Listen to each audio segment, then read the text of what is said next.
এবার বুঝি কপালে হাত ঢাকাই সিনেমার প্রিয়দর্শনী মৌসুমীর।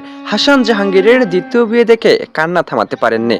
মন্তব্য করেছেন, যে ভুল করেছেন এ ভুলেই বুঝি সর্বনাশ ডেকে আনলো প্রিয়দর্শনী মৌসুমীর জীবনে। দ্বিতীয় বিয়ের আসরে হাসান জাহাঙ্গীর বর্ষর ধোঁকা দিয়েছেন প্রিয়দর্শনী মৌসুমীকে। এমন কিছু মন্তব্য বর্তমান সময়ে হাজারো মৌসুমী ভক্তের কাছে।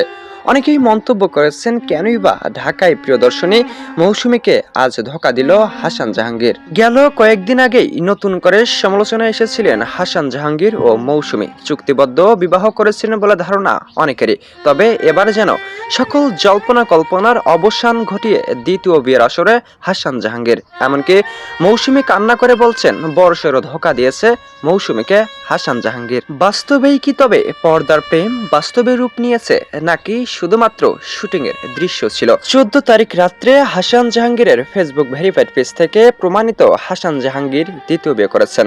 এমনকি ধারণাও করেছেন অনেকেই হাসান জাহাঙ্গীর মৌসুমীকে ধোঁকা দিয়ে দ্বিতীয় বিয়ে করেছেন। এতেই যেন শুরু হয় জলখলা মৌসুমী ও হাসান জাহাঙ্গীরের মধ্যে। বাসুর ঘরে যেন দেখা যায় হাসান জাহাঙ্গীরকে। এমনকি কান্নায় ভেঙে পড়েছেন ওমর সানিও। মন্তব্য করেছেন, যে ভুল করেছেন প্রিয়দর্শনী মৌসুমী সে ভুলের মাসুল এবার বুঝি দিতে হচ্ছে। এমনকি চাইলেও কখনো ফিরতে পারবেন না ওমর সানির কাছে। চুক্তিবদ্ধ বিয়ে ও সানিকে হাতছাড়া এবার যেন পথের ফকির এই অভিনেত্রী। ইতিম হয়ে গিয়েছেন স্বামী ও একমাত্র প্রেমিকার কাছ থেকে। তবে অনেকেই ধারণা করেছেন, শুটিং এর দৃশ্য দেখেই কান্নায় ভেঙে পড়েন এই প্রিয়দর্শনী। দীর্ঘদিনের সম্পর্কর ইতি টেনে সত্যি কি দ্বিতীয় বিয়ের আসরে হাসান জাহাঙ্গীর? এ বিষয়ে আপনার মতামত কি? অবশ্যই কমেন্টে জানিয়ে দিন।